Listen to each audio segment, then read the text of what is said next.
কোরবানির পশু জবাইয়ের সময় মুখস্থ বা লিখিত দোয়া না পড়লে কোরবানি সহি হবে কিনা? কোরবানি ওয়াজিব, এরকম ব্যক্তি কোনো কারণে কোরবানি করতে পারেনি, এর মধ্যে 3 দিন পার হয়ে গেছে, পরবর্তীতে তার করণীয় কি? এক পশুতে কতজন শরীক হতে পারবে? ঈদের পর কোরবানির পশুর চর্বি ও হাড্ডি ভ্যানে করে কেনা বেচা হয়, এটা জায়েজ কিনা? কোরবানির পশু জবাইয়ের সময় পশুকে অতিরিক্ত কষ্ট দিলে গুনাহ হবে কিনা? শ্বশুর বাড়ি থেকে পাওয়া গরু বা ছাগল দিয়ে কোরবানি করলে কোরবানি বিশুদ্ধ হবে কিনা? চলুন তাহলে আর বিলম্ব না করে ইতিমধ্যে যে সমস্ত প্রশ্ন আমাদের কাছে চলে এসেছে সেই প্রশ্নগুলো উত্তর দেওয়ার পালায় আমরা প্রবেশ করি। কোরবানি ওয়াজিব, এরকম ব্যক্তি কোনো কারণে কোরবানি করতে পারেনি, এর মধ্যে 3 দিন পার হয়ে গেছে, পরবর্তীতে তার করণীয় কি?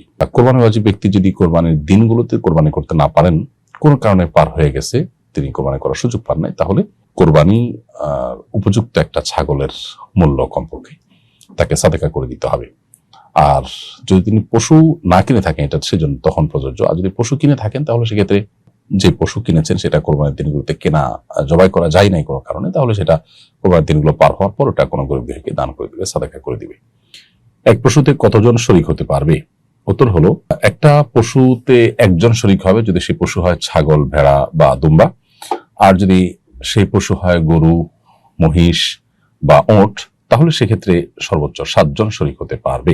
এই 7 জনের অতিরিক্ত যদি শরীক হয় তাহলে সেক্ষেত্রে সেটি কোরবানি হিসাবে বিশুদ্ধ হবে না, পশুর গোশত খাওয়া হালাল হতে পারে, জাস্ট কোরবানি হবে না। কোরবানি হতে হলে সর্বোচ্চ 7 জন হতে হবে, আর সর্বনিম্ন 1 জন হবে, অর্থাৎ 1 জন, 2 জন, 3 জন, 4 জন, 5 জন, 6 জন, 7 জন, যে কোনো সংখ্যক মানুষ একটা গরুতে বা একটা মোটে শরীক হতে পারবেন। ঈদের পর কোরবানি পশুর চর্বি ও হাড্ডি ভ্যানে করে কেনা বেচা হয়, এটা জায়েজ কিনা? উত্তর হলো, কোরবানি পশুর কোনো কিছুই মৌলিকভাবে কেনা বেচা করা জায়েজ নয় কোরবানি কর্তার জন্য। তবে তিনি গরিব দুঃখীদেরকে দান করে দিলেন, তারা তাদের মতো করে এবার বিক্রি করলেন, সেটা হতে পারে। কোরবানি পশুর হাড্ডি বিভিন্ন কাজে লাগে, অতএব সেটা বিক্রি করা যেতে পারে। এখন কোরবানি কর্তা তিনি যদি চর্বি হাড্ডি অতিরিক্ত হয়, যেটা তার আসলে ব্যবহারে আসবে না বা কাউকে দেওয়ার মতো নাই, না হলে হয় নষ্ট হয়ে যাবে, আর না হলে কোনো কিছু করার নাই, এই ক্ষেত্রে তিনি বিক্রি করে ফেলেছেন, তাহলে সেক্ষেত্রে তার মূল্য সাদাকা করে দিবেন। তবে সাধারণ অবস্থাতে হয় নিজে ব্যবহার করবেন, আর নাহলে গরিবদেরকে দান করে দিবেন।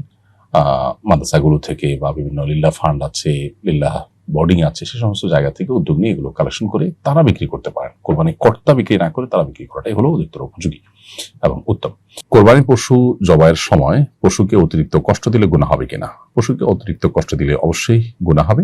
নবী করিম সাল্লাল্লাহু আলাইহি ওয়াসাল্লাম বলেছেন সহিহ মুসলিম বর্ণিত হাদিসে, ইন্নাল্লাহা কাতাবাল ইহসানা আলা কুল্লি শাই, আল্লাহ তাআলা প্রত্যেকটা বস্তুর প্রতি ইহসান এবং অনুগ্রহ করাকে আবশ্যক করে দিয়েছেন। ফাইযা যাবাহতুম ফাহসিনু যিবহা ওয়া ইযা কাতালতুম ফাহসিনুল কিতলা। অতএব তোমরা কোন পশু যখন জবাই করবে, সেই পশুকে জবাই করার ক্ষেত্রেও তোমরা তার প্রতি যাতে অমানবিক আচরণ না হয়, ইহসান যেন থাকে, অপ্রয়োজনে কষ্ট দেওয়া যেন না হয়, সেই ইহসানের মানসিকতা তোমাদের থাকতে হবে। এবং নবী সাল্লাল্লাহু আলাইহি ওয়াসাল্লাম বলেছেন যে তোমরা যখন পশু জবাই করবে তখন তার জন্য ছুরি বা চাকু ভালো করে ধার দিয়ে নেবে। এমনকি রণাঙ্গনে বা যুদ্ধক্ষেত্রে কিংবা কোনো ব্যক্তির দণ্ডস্বরূপ যদি তার মৃত্যু দণ্ড হয়, সেটা বাস্তবায়ন করতে হয়, সেক্ষেত্রেও নির্মমতা পরিহার করে ইহসানকে গ্রহণ করবার জন্য নবী সাল্লাল্লাহু আলাইহি ওয়াসাল্লাম একই হাদিসে নির্দেশ দিয়েছেন। এর জন্য পশু জবাইয়ের ক্ষেত্রে অপ্রয়োজনীয় পশুকে কষ্ট দেওয়া উচিত নয়। যেমন ফেলে রাখলেন, ধরে বেঁধে রাখলেন, গলা চিপে ধরে রাখলেন, ছুরিয়ে পরে আনলেন, তাহলে এই যে অহেতুক কষ্টগুলো, এগুলো দিলে কিন্তু মাকরুহ হবে, মাকরুহ তাহরিমি হবে, গুনাহ হবে, কিন্তু কোরবানি হয়ে যাবে।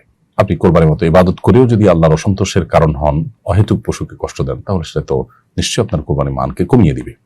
অনেক সময় ধারালো ছুরি দিয়ে কোরবানি না করে ভোতা ছুরি দিয়ে কোরবানি করা হয়, তাতে অহেতুক পশুকে অনেকক্ষণ ধরে চপচে করতে হয়, কষ্ট দিতে হয়, এটা থেকেও আমাদের বিরত থাকতে হবে। শ্বশুর বাড়ি থেকে পাওয়া গরু বা ছাগল দিয়ে কোরবানি করলে কোরবানি বিশুদ্ধ হবে কিনা? এর উত্তর হলো যে শ্বশুর বাড়ি থেকে কোরবানির পশু যদি সামাজিক বাধ্যবাধকতার কারণে দেওয়া হয়, অর্থাৎ শ্বশুরবাড়ির লোকজন নিরুপায়, সিস্টেম এটা যৌতুক হিসাবে বা সামাজিক নিয়ম মানতে গিয়ে তারা দেয়, সন্তুষ্ট চিত্তে নিজেরা গিফট হিসাবে নিজেদের থেকে স্বপ্ননিত হয়ে দেন এবং সিস্টেম আছে, দিতে হয় তাই দিচ্ছেন। অনেক সময় দেখা যায় যে শ্বশুররা কষ্ট করে হলেও টাকা জোগাড় করে এটা করতে হয়। তো এইরকম ভাবে যদি দেওয়া হয় তাহলে সেটা আসলে গ্রহণ করাই জায়েজ নয়, সেটা গুনাহের কথা, সেটা যৌতুক হিসাবে না জায়েজ হবে।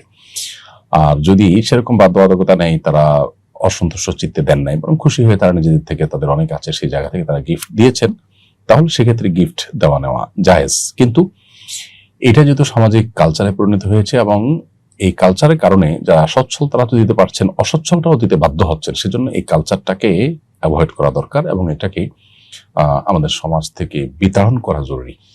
অর্থাৎ মেয়ের বাবা বাড়ি থেকে গরু ছাগল আসবে কোরবানিতে, এই কালচারটা থাকা উচিত নয়। হয় উভয় পক্ষকে দিবে হাদিয়া, উভয় পক্ষ থেকে দেওয়ার জন্য হাদিসে আমাদেরকে উৎসাহ দেওয়া হচ্ছে, সেটা ভিন্ন বিষয়। কিন্তু এক পাক্ষিক হাদিয়া, বিশেষ করে মেয়ের বাবা, তিনি মেয়ের বাবা হওয়ার কারণে এরকম হাদিয়া দিতে হয়, সেটা কোনো ভালো সংস্কৃতি নয়। এর ফলশ্রুতিতে অন্য মানুষ যারা অসচ্ছল তাদের উপরে এটা প্রেশার তৈরি হয় এবং তারা নিরুপায় হয়ে যান, সামাজিক বাধ্যবাধকতা তৈরি হয়ে যায়। এটা আমাদের মাথায় রাখা উচিত সবাইকে। এরপরও যদি পরস্পরকে এরকম কোনো গিফট দেন, তাহলে সেই গিফটের পশু দিয়ে কোরবানি করলে, সন্তুষ্ট চিত্ত দিলে এবং কোনো প্রকার বাধ্যবাধকতার বাইরে থেকে যদি দেওয়া হয়, তাহলে এটা জায়েজ আছে এবং এটা দিয়ে কোরবানি দিলে কোরবানি হবে। কিন্তু আবারও বলছি, কালচারটাকে আমাদের অ্যাপ্রিসিয়েট করা উচিত না এবং এটা দূর হওয়া উচিত। অন্য কোনোভাবে হাদিয়া আদান প্রদান, এবং হাদিয়ার ক্ষেত্রে একপাক্ষিক না হয় উভয় পাক্ষিক আদান প্রদান থাকার কালচার হতে পারে, সেটা ভিন্ন বিষয়। এরপরে বিষয় হলো যে শ্বশুরবাড়ি থেকে যে গরু বা ছাগল দেয়া হলো, এটা কাকে দেয়া হলো, মেয়েকে নাকি মেয়ের জামাইকে? আর যদি ছেলের বাড়ি থেকে দেওয়া হয়, তাহলে সেক্ষেত্রে কাকে দেয়া হলো, এই জিনিসটা স্পষ্ট করতে পারলে ভালো হয় বা স্পষ্ট করা উচিত। বিশেষ করে মেয়ের বাবার বাড়ি থেকে দিলে যদি মেয়েকে দেওয়া হয়, তাহলে মেয়ের পক্ষ থেকে কোরবানি হবে, আর যদি ছেলেকে দেওয়া হয় তাহলে ছেলের পক্ষ থেকে কোরবানি করতে হবে। আর যদি আসলে স্পষ্ট করা না থাকে, বরং ফ্যামিলিকে দিয়ে দেওয়া হয়, ব্যাপারটা এরকম যে তারা যার পক্ষ থেকে ইচ্ছা তা করবে, তখন সেটা ফ্যামিলির মানুষজন তারা যেটা ডিসিশন নেবে সেটা। তো এই জিনিসগুলোতে অনেক অস্পষ্টতা থাকে, বিষয়গুলো স্পষ্ট সাধারণত করা হয় না এবং শুনতে একটু খারাপ শোনা যায় দেখে আমরা এগুলো অস্পষ্ট রাখি। মূলত এগুলো স্পষ্ট করলে ভালো, যে আসলে কাকে দেয়া হলো। বাবা যদি বলে যে মা তোমাকে দিলাম, বা জামাইকে যদি বলে বাবা তোমাকে দিলাম, তাহলে সেক্ষেত্রে তার পক্ষ থেকে কোরবানি দিলে কোরবানি বিশুদ্ধ হয়ে যাবে। কিন্তু এই কালচার থেকে বেরিয়ে আসার চেষ্টা আমাদের করা দরকার। এবারে প্রশ্ন হলো, কোরবানির পশু জবাইয়ের সময় মুখস্থ বা লিখিত দোয়া না পড়লে কোরবানি সহি হবে কিনা? উত্তর হলো, কোরবানির পশু অথবা সাধারণ যে কোনো পশু জবে এবং কোরবানি বিশুদ্ধ হওয়ার জন্য বিসমিল্লাহ বলা শর্ত। কমপক্ষে বিসমিল্লাহ বলে যদি জবাই করা হয়, ইনশাআল্লাহ বিদিনিল্লাহ কোরবানি এবং জবে বিশুদ্ধ হয়ে যাবে। তো বিসমিল্লাহর পাশাপাশি আল্লাহু আকবার বলা সুন্নাত। অতএব বিসমিল্লাহ আল্লাহু আকবার বলে জবে করলে আরো ভালো, জবে তো হয়েও যাবে, পাশাপাশি সুন্নাহ আদায় হয়ে যাবে। এটা সাধারণ পশুর ক্ষেত্রেও তাই, কোরবানির নিয়ত করে জবাই করলেও তাই। তবে বিসমিল্লাহ আল্লাহু আকবারের পাশাপাশি কোরবানির পশুর ক্ষেত্রে আরো কিছু বাক্য পাঠ করা উত্তম এবং মুস্তাহাব। সেটি হলো আল্লাহুম্মা মিনকা ওয়ালাক। বিসমিল্লাহ আল্লাহু আকবারের পরে যদি বলা হয় বিসমিল্লাহ আল্লাহু আকবার, আল্লাহুম্মা মিনকা ওয়ালাক, হে আল্লাহ এই পশু আপনার তরফ থেকে এবং আপনার উদ্দেশ্যেই এটি নিবেদন করা হচ্ছে। এরপরে আবার বলবে, যদি নিজের তরফ থেকে হয় তাহলে বলবে আল্লাহ এটা আমার তরফ থেকে আপনি কবুল করুন। আর যদি অন্য কারো থেকে হয়, তাহলে সেক্ষেত্রে বলা হবে, হে আল্লাহ এই পশু আপনি অমুকের পুত্র অমুক, অমুকের কন্যা অমুক, অমুকের পুত্র অমুক, অমুকের কন্যা অমুক, এভাবে করে করে শরীকরা যারা আছে তাদের নাম নিয়ে বলা হবে যে আল্লাহ তাদের সবার তরফ থেকে আপনি কবুল করে নিন। তো এই পুরো কথাগুলো বলাটা হলো উত্তম এবং ভালো। যদি কোনো কারণে এটা বলা নাও হয়, মনে নিয়ত থাকে যে এটা কোরবানি পশু, কোরবানির উদ্দেশ্যে জবাই হচ্ছে, বিসমিল্লাহ আল্লাহু আকবার, তাতেই জবাই হয়ে যাবে। তবে পূর্ণাঙ্গ দোয়া এভাবে হতে পারে কোরবানির ক্ষেত্রে, বিসমিল্লাহি আল্লাহু আকবার, আল্লাহুম্মা মিনকা ওয়ালাক, এরপর হে আল্লাহ এই পশু অমুক অমুক অমুকের তরফ থেকে আপনি কবুল করে নিন। এ বলে যদি জবাই করা হয়, ইনশাআল্লাহ জবাই বিশুদ্ধ হয়ে যাবে। এর বাইরে আলাদা কোনো এমন দোয়া নেই যেটা না পড়লে কোরবানি বিশুদ্ধই হবে না। শুধু বিসমিল্লাহ বলাটা হলো আবশ্যক, আর বাকিগুলো হলো উত্তম সুন্নাত মুস্তাহাব পর্যায়ের। সেগুলো কোনো কারণে না পড়া হলেও কিন্তু কোরবানি বিশুদ্ধ হয়ে যাবে। আমরা অনেক সাধারণ মানুষ কোরবানি করতে বা পশু জবাই করতে ইতস্তত বোধ করি, কারণ আমরা মনে করি যে কোনো দোয়া ছুটে গেল কিনা, তাতে কোরবানি না হয় কিনা। ব্যাপারটা মূলত সেরকম কিছু নয়।